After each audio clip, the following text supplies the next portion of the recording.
we sure aren't learning anything about why this world is actually going to end. Like, we saw that first opening scene with Five in 10 days in the future, with the Soviets attacking and the nukes raining down. And since then, nothing has happened to actually give us any connection between what's happening to the Umbrella Academy and what's happening in 1963 and what's going to lead to the end of the world. It's kind of strange, and that's leaving me with my head scratching a little bit, and don't really know what to make of it. You know, we do have some interesting little storylines going on. Diego and his girlfriend, that's one little story that I kind of like.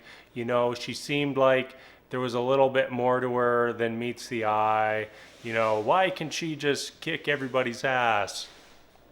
You know, why is she like so fixated on being with Diego and sticking with Diego and protecting Diego? Why was she there to help him out after he got stabbed?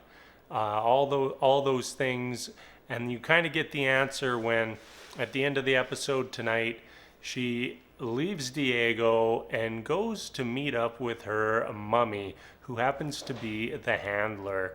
So those are two characters I'm interested to see. You know, are they good guys? Are they bad guys? What is their role in the story? And I think there's a lot of different directions they could go right now. So it will be interesting to see what exactly they end up doing. We also kind of get our little love triangle between Allison, Luther, and Allison's husband Ray, the chestnut triangle. Luther, he's madly in love with Allison, but you know, as we all know, she's happily married now, and actively part of the civil rights movement, while Luther is just a thug who does some pit fights and is just woe is me, alone in the world type kind of character. So I think that we're definitely going to see Luther get picked back up by Five and Vanya moving forward. But I don't know if he'll ever get over his poor Allison. What else do we have going on here? Vanya, she gets her groove back. Vanya's got her groove back, you know.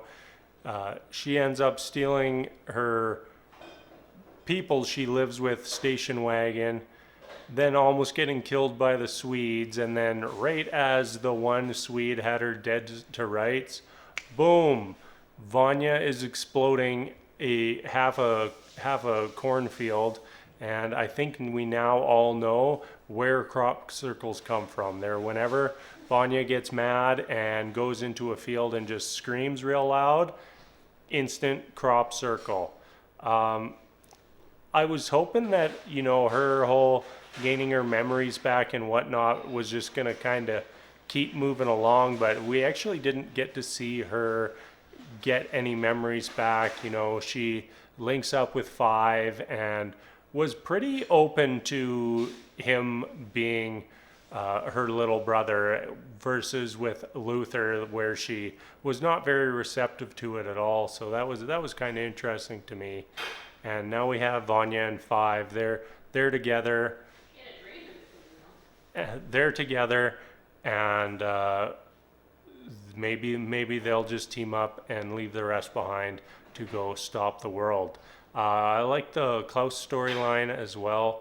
You know, he finds his old lover, Dave, who he met in the Vietnam War, but right now Dave has yet to enlist for the military, so Klaus was just trying to see if there was any way that he could stop Dave from enlisting and ultimately preventing his death.